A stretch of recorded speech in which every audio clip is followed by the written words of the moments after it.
In this episode, you'll get a breakdown of the quote. Miscommunication is more about the sender than the receiver. Welcome to Energy Alignment for Entrepreneurs, the podcast helping online service-based entrepreneurs reduce stress, balance emotions, and grow a profitable business in less time. I'm your host, Justinegliskis. Let's get into it. 3 things you'll discover today. How to let the receiver of communication guide you to enhance your delivery. When to listen, when to stand your ground, and when to walk away. The biggest cause of miscommunication is not listening, but how most humans define listening is completely incorrect. As we've gotten so used to thinking instead of actually hearing. What I define listening as is hearing something. The way that I describe the word hearing is to be so empty of your own projections while listening that you actually are in the same place as the person communicating. Meaning that the you, the sense of self, the ego, the I, the me, which we refer to when we think in our own mind, that thought is not processing. You're so free of your projecting onto them that you can actually hear them. Or you're doing the step which gets you to that place, which is, let's say you're communicating with someone like me, we're having a conversation, and then you're thinking while you're listening, but you're actually hearing your own thinking as you're listening.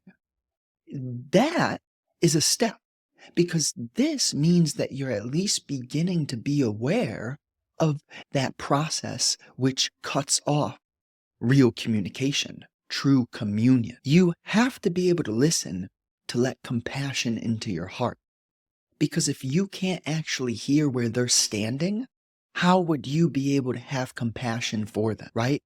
Compassion is you putting yourself in their shoes. You can't do that if your past memory, experiences, and knowledge are being projected into the moment in which the listening could occur. So to listen, we first have to listen to our own psyche, be aware of our own projections and our thoughts, and how our memory creates the sense of self.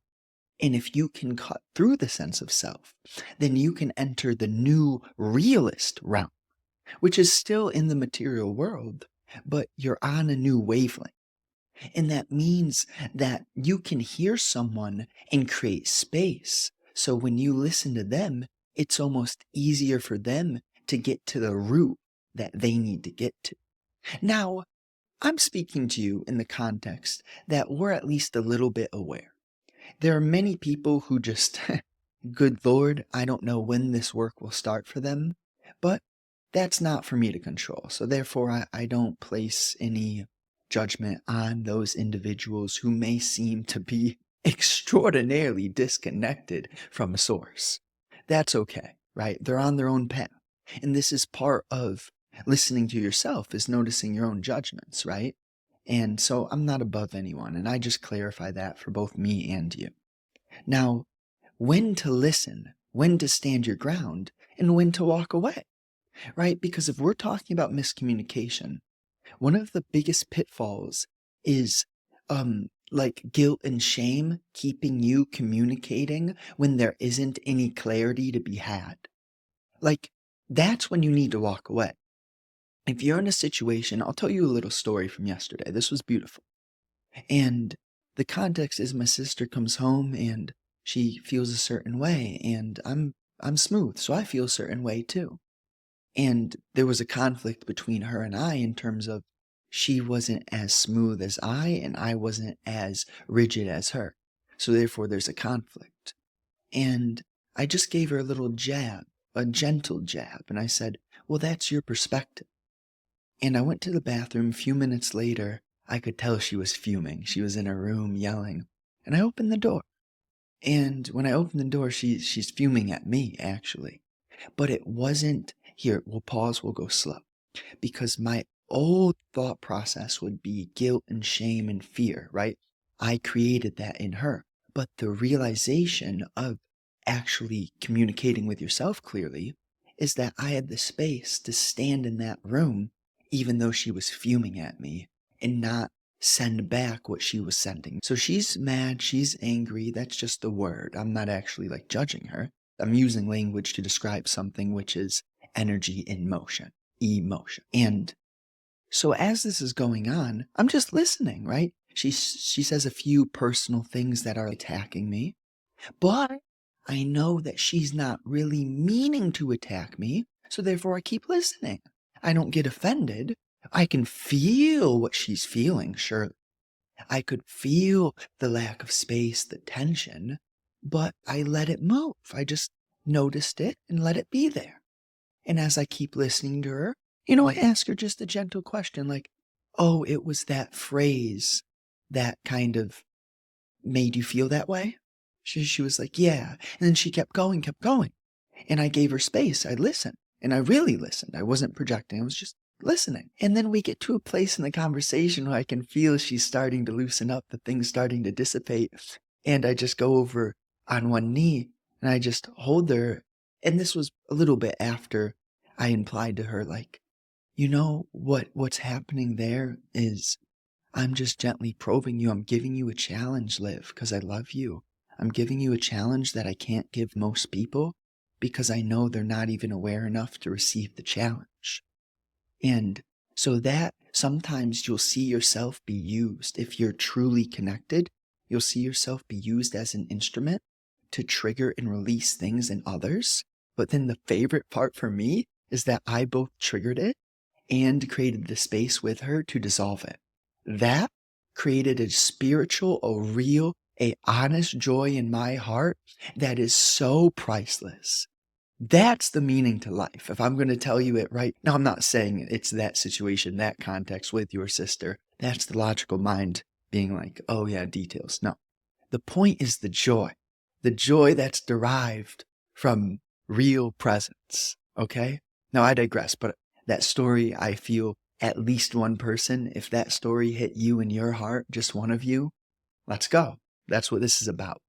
And a little bit about me. I won't go too long, but that's my message. I don't care how many people this hits, but I know each week, each episode, if one word I say, if one sentence I say creates just a moment of space in your heart and your being, I'm doing what I need to do. So even though I shared that story, it was coming from the point of when to stand your ground, when to listen, when to walk away.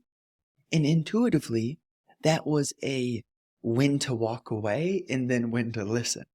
So I walked away to go to the bathroom, and then in the bathroom, I just had this intuitive sense. I walk upstairs, go in the room, like talk to her. And that was when to listen. And then you'll have when to stand your ground.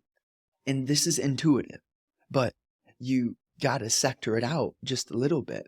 And it's not that complicated. There are going to be moments where you can feel, okay, I'm meant to feel this energy that they're radiating. I'm not going to judge them. So let's listen. Let's go through it together. Then sometimes you have to stand your ground because someone's extraordinarily confused, lost, or strongly projecting out of fear, anger, and insecurity. Sometimes you have to stand your ground. But remember, it's never one thing.